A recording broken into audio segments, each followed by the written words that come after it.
can you imagine the awkwardness if he had to show Harry and Meghan, or even just Harry, to his pew? Well, we are both free today to do the show because we don't have an invite to the Society Wedding of the Year. I know what happened. Mine got lost in the post. Were you NFI'd? I was NFI'd, unsurprisingly. But we're talking about, this is Hugh Grosvenor, who is, it's not a royal wedding, but it has royal flavours because we know Prince William has turned up. Prince Harry was invited, but politely turned it down. What do you make of this wedding? The fact that it's kind of encapsulated the two brothers in many ways and their situation with Britain and the royal family. Well, it does exactly that. I mean, I think, you know, we Brits love a wedding.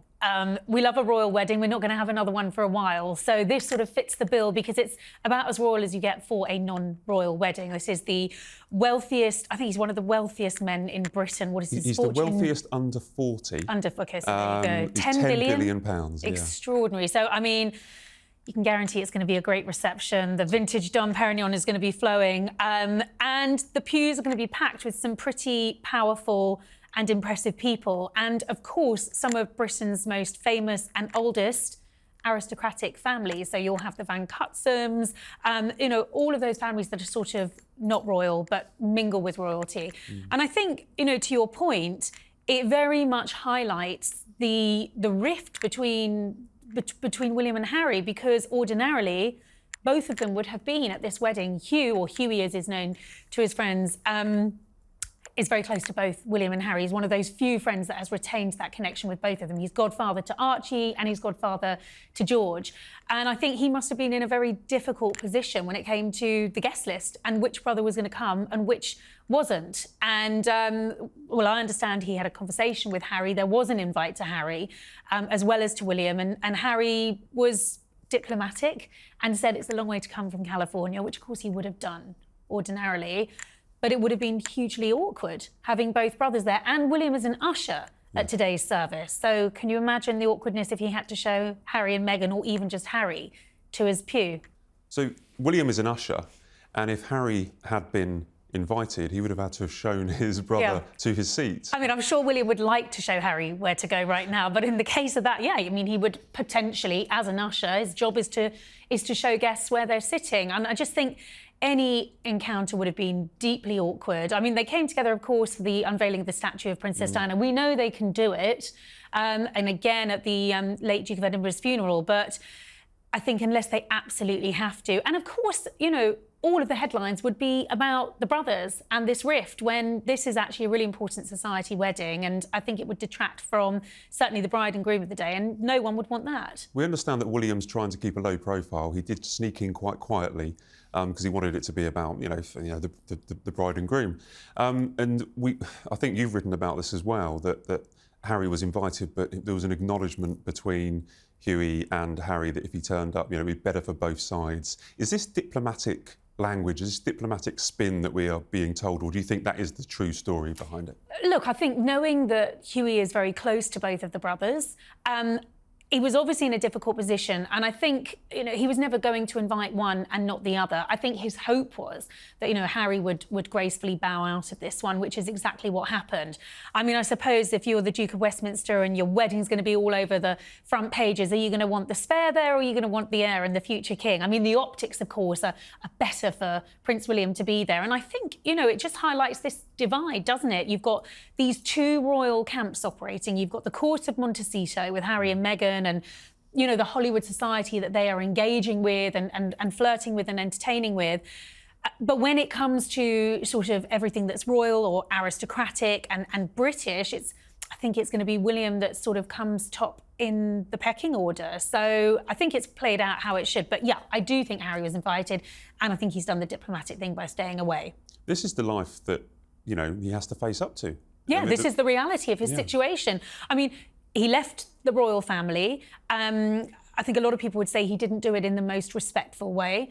And I think he's lost a lot in the process. It's interesting, I was speaking to someone who spends quite a lot of time with Harry and Meghan in Montecito, and I said, well, how is he doing? Yeah. Not going to this wedding, not coming over for trooping, probably not being a part of any of the sort of British events that are taking place over the summer. And this person said, actually, he's really happy. He's loving his life in Montecito. Him and Meghan are really happy. He's having this sort of quiet, below-the-radar life. that he's always wanted. And I thought, well, okay, well, good for him if that is the case, because he's given up a huge amount when you consider it, and the relationships that have suffered, you know, the fact that he's barely on speaking terms with his brother, who he's always been so close to. It feels like he's made a huge sacrifice. So I'm actually really pleased to hear that he's happy. That's good. I mean, I don't wish him to have a horrible life in California. You know, we hope he is successful when he is. But he's given up happy. a lot in the process. And friends as well. I do know that when he came over when did he come over recently for the Invictus ceremony? Things, yeah, he did meet up with a couple of friends there and have dinner. And he does. I mean, I think it's links. worth pointing out he does still have friends here. It's not like he's lost them all. But I think, as you see, and as is so well highlighted by this society wedding, there are divided loyalties.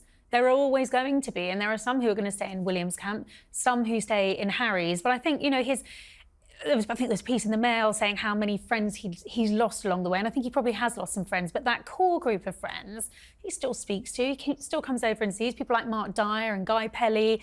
Go and have a drink with them at a pub in Chelsea. We never hear about it, but it happens.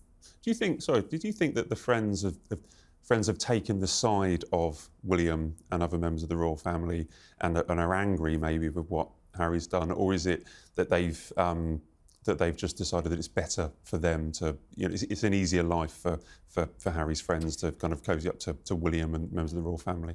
Look, I think anyone that knows the brothers really well, you know, has probably empathy for both of them. And I think anyone who knows Harry well knows that he's always really wanted a way out of the royal family. You know, you've spoken to him, I've spoken to him. As he said on the record, you know, there were times he wished he'd never been born a prince. And I think he really is living the life he wants to live now. I just think it's very, very sad that it's played out the way it has. I personally think, Matt, that with better organisation, a bit more foresight in terms of how they wanted to leave the royal family and have this other life in America, I think there was a way of making it work. It just all felt very hastily sketched out, not thoroughly thought through, and the repercussions are still being felt because of that today. And for many years as well. To come. Look, we've all been to weddings where a guest has been uninvited or diplomatically avoided the invitation. For So sure. it even happens to the billionaires of this world. It does. There's no getting away from it. The one place I have been, although I didn't go to the wedding, one place I have been this week is to Portsmouth and Normandy for D-Day. The Portsmouth I thought was absolutely incredible. It was. Did you see the pictures of Queen Camilla? With tears in her eyes. Yeah. Now I was a long way away from her at that point, but that was one of the most emotional parts of it. There was a veteran, Eric Bateman, was reading out his testimony. It was all about the ceremonies have all been about hearing the veteran stories, because it might be the last time we hear from them in person at a major anniversary. But Camilla's tears made the front pages of all the papers. It's quite rare to see that kind of emotion. What did you make of how the royals reacted? Well, I think the royals play such an important part in events like this. Obviously, because the king is the head of the armed forces. I mean, the late Queen Elizabeth served, didn't she, as a driver in the in a branch of the army when she was a young princess. George VI's connection with Queen Elizabeth when they went to visit Buckingham Palace after it had been blitzed, and you know, it was the time when the late Queen Mother said she could actually look the East End in the eye. These connections to war are as old and long as the royal family is. So I think it's really important that that connection is retained.